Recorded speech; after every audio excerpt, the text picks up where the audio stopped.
So I'd ask both of you, Ian and Father James, in your view, why is the Church so afraid of change? And not just the Catholic Church, but perhaps all Christian churches. And then I'll ask you to perhaps elaborate on organised religion and organised religion's view of change and technology. Well, I would think that a lot of people are frightened of change. It does happen very quickly. You'll notice I sign your books with a fountain pen. It's not that I'm frightened of change, it just writes a lot better. We are great beneficiaries of rapid technological change. Sometimes that technology is used for purposes which are probably immoral. And it's very much the judgment that we have to make, and I think we can make it, but can an 18-year-old surfing the internet really understand what they're looking at and the implications of this? Can a 16-year-old make a sensible decision about voting? And I think that never before have we had to be more aware of the dangers of the disadvantages of technology, while we should be harvesting the advantages of technology. Now, the advantages are absolutely wonderful, but I think a lot of people have difficulty in recognising what are the advantages and what are the disadvantages. In terms of the Church, I'll leave that to Father James to talk about. I think one of the difficulties that Church has is that it wants to, and it should, hold on to tradition as well, because this is a double-sided coin, tradition and change. So it's always dangerous to throw the baby out with the bathwater. So the Church has always been on about let's keep traditions. And there are a whole lot of secular traditions in Australia that I would want to keep as well. You mean like singing the national anthem? Singing the national anthem is a very good thing. I was actually going to go not far away and say Anzac Day, which has changed hugely, even in my life, and others will know, the ebb and flow of Anzac Day is an interesting thing. It's the greatest secular religious event we have in Australia. I think it's a wonderful thing because it taps into something that's indescribable and not easy to talk about in such a beautiful way. But it's wonderful that 6 and 7 and 10-year-olds are going to Anzac Day marches where 30 years no one went near it. And so that's an example of change resting on a tradition, I think. And so we always need to balance those two things. So I'm confused when the Pope should be worried about change, because if you do the traditional bit right, you don't have to worry. Questions? Howard? Just one moment, we'll get James. Howard? James has the microphone. We're using the technology. Do I need a microphone? Howard the Horrible, capital H for the horrible, please. Professor Father, I have a short question, but beforehand... Oh, you're going to make a short statement? No. Just a short one. I employed IT people, and I've got to tell you, if men are from Mars and women from Venus, IT people from bloody Pluto. But with each new, with apologies to Sir Isaac Newton, with each new so-called sophistication, we have an equal and opposing complication. Now, my short question is, why doesn't the Pope realise that the 9% of scientists who don't believe in man-made global warming are modern-day descendants of Galileo? Thank you. A couple of points. I question the statistic. It depends upon who you ask, how you do the survey, and how you cull out the results, and I go into that in the book. I wouldn't believe a word when someone says 97% of scientists believe this. Belief is a word of politics and religion. Science does not work by a show of hands. Science is married to evidence. That evidence we get from observation, from experiment, and from measurement. That evidence can be refined by doing more work. The conclusion you get based on that evidence will change with new evidence. So this is where we've had the social scientists come in for their research grants into science and do the surveys saying that 43% of people think that or 97% of people think this. In terms of the modern day Galileo, science is married to evidence, but sometimes when you are struggling, then the best way to get a research grant is to follow the theme that the government is pushing. Now, I'll add to that. For some years, I sat on the Australian Research Council. I've also sat on the German and Swedish research councils.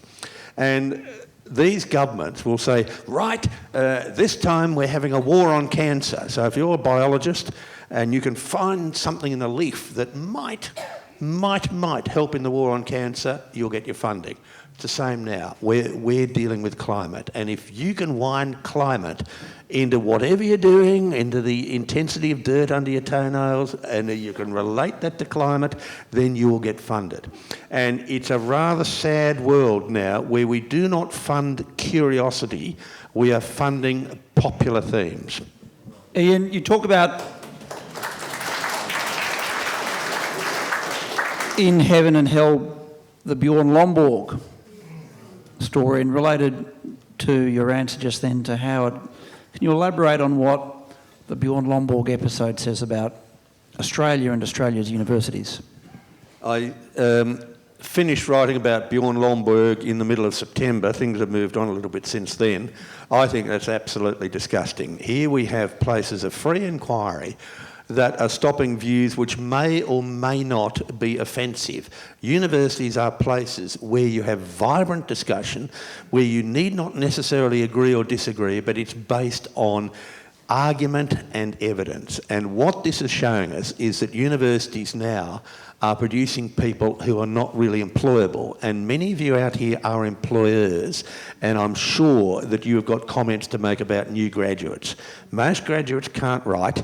They certainly haven't read a book. They're innumerate. They can certainly play with a computer, but they do not know how to analyse and criticise. They haven't been taught how to think. And this is because the universities are now not vibrant places of dissent.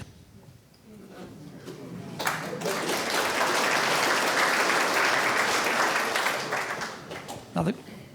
There and there. So, James? That's it. Oh, thanks. Don't worry. Yes, Ian, you and people like Bob Carter have done a magnificent job showing some fantastic graphs in your books and everything like this, the logical argument, if you will. But the new argument coming from people like Greenpeace, Oxfam and things like that, the Twitterati, and they're damning us day by day to hundreds of messages in succinct little words like climate denialists and that. How do we actually counter this new religiosity, which to me is taking over from not only the Catholic Church but most churches, and it's the new religion? And this is a particularly important ingredient to me. How do we actually counter this?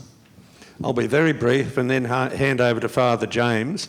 The new environmentalist is a religion. It is the new religion with no history, no music, no philosophy, no thinking, no science to back it up, no mistakes from which they can learn. The new religion is environmentalism. And it is so crass that you can actually get your message over in 140 characters in Twitter. That's including the spaces.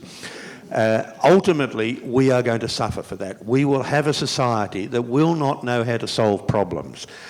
I think we will change, or younger people will change, as soon as they have a mortgage. As soon as they have to pay significant amounts of tax, they change. But at present, we have a very serious situation with young people. I'm very much in favour of having 16-year-olds vote, as long as they have a mortgage.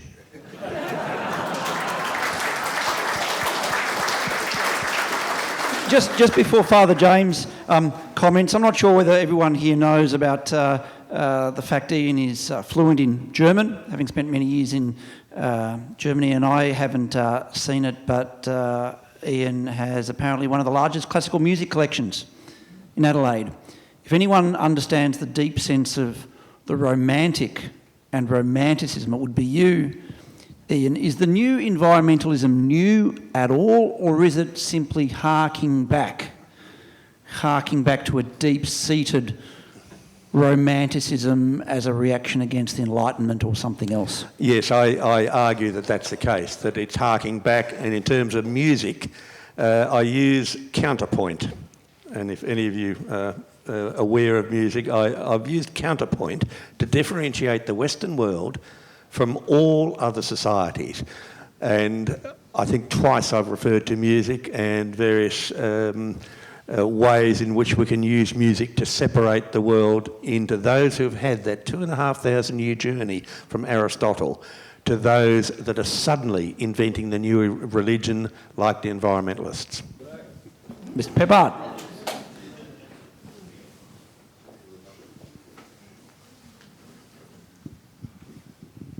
I was following on from something Ian said, but I've forgotten what it was.